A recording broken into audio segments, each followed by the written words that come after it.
qisad jacayl baa beriga soo dhacday oo aad u xanuun kulul qisadaasi waxay niyo gabadh baan iska baranay hudheer ka mid ah hudheelada burco habeenada ka mid ah kabacdi niyo gabadha aroos baan iska baranay magaraas kabacdi waxaa dhacday inaan is baranay barashadii kabacdi niyo waan is jeclaanay gabadhii sidaan isku jeclayn wax isku wacnayn isku wanaagsan muddo waxaan wada soconay 12 bilood baan filayaa bil baa ka dhinneed baan filayaa sanad 12 bilood baan wada soconay waxaa dhacday niyo inanta aad baan isku jeclayn magaraas meel jeclayna magaceeda aan ka sheegay waa gabadh reer waxaa igu dhacday niyo qisaad kuul baa igu dhacday habeenada ka mid ay soo qaracday niyo oo guriga iska jooga idinka xiriir wanaagsan ka dhaxay haayo waa caadi isku baranay 12 bilood baan wada soconay oo muddo inta laga muddo magaraas xiriir naga dhaxay xiriir jacayl kabacdi niyo inantii habeen bay soo qaracday anoo xaafadda isku hurda ilaa 10 tahay waxay igu tiri niyo arrin baan doonayaa inaan ku sheego in dhaweyd baa ka qarinayay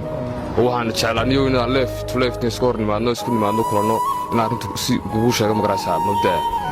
kabacdi niyo gabadha waxaan ku wada caadi ma ka sheego anaa degdegay magaraas way sheegtay gabadhii WhatsApp ay magaraas ku wada hadlayeen waxay ku tiri niyo inanta walaalkeed ayaa godob buu galaa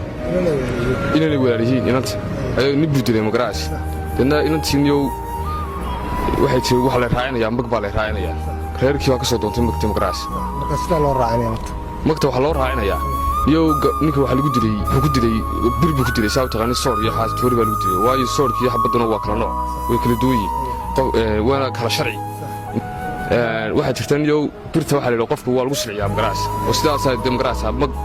ka badan qofkii magaraas ninka magtiisi boqolkiiba wax ka badan baa la raaciyaa magaraas waxa marina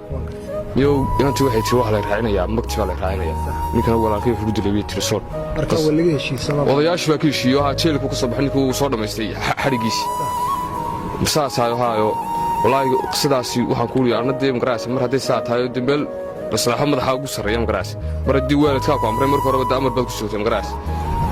waxay ku wada soconay xiriir jacayl iyo waa deerbaytaan magaraas labadoodna ku wada joogay deeniyo haday saasi jirto waxaan ku leeyahay anu ma kama maarmayadii adba wada ogtiin ka maarmay adnagi ma miis xaaladii niyo ayaama idintaadu way saadkaysay inantii way diiday ninkii waxay tiraaniyo gabdhaha kale reeraha kale ama de familka kale lagu daray anu ma doonayo dinka magaraas walgu qasab baa dhacay iyo amar baa ku dhacay inantii waa lagu joogay adu ay xal aroos iyo gurba lagu joogay daniyo sidaasana wallahi uga samray inantii nimka magaalada way taala laba ciyaar leedahay kan waa ka salaamay kullu muuqayga iyo aragayga waa garaasay magacayga